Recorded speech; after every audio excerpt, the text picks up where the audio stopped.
ГСП онлайн. Городские новости сейчас.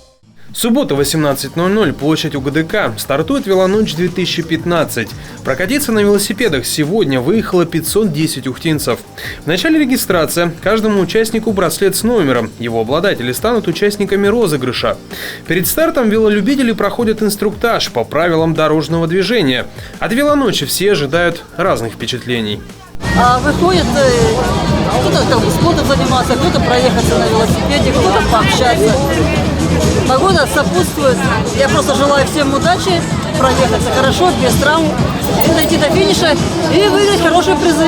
По всей трассе велосипедистов сопровождают сотрудники ДПС. На перекрестках стоят волонтеры, 18 человек в светоотражающих жилетах. Они следят за соблюдением правил дорожного движения.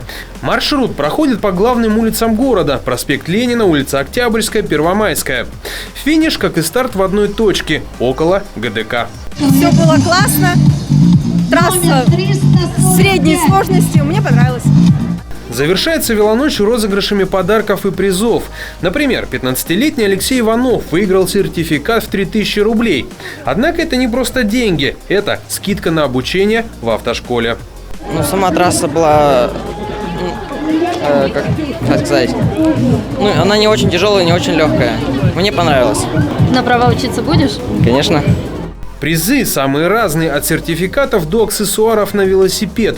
А, например, самому маленькому участнику, 3-летнему Диме Лысаковскому, подарили шлем с изображением сказочного героя.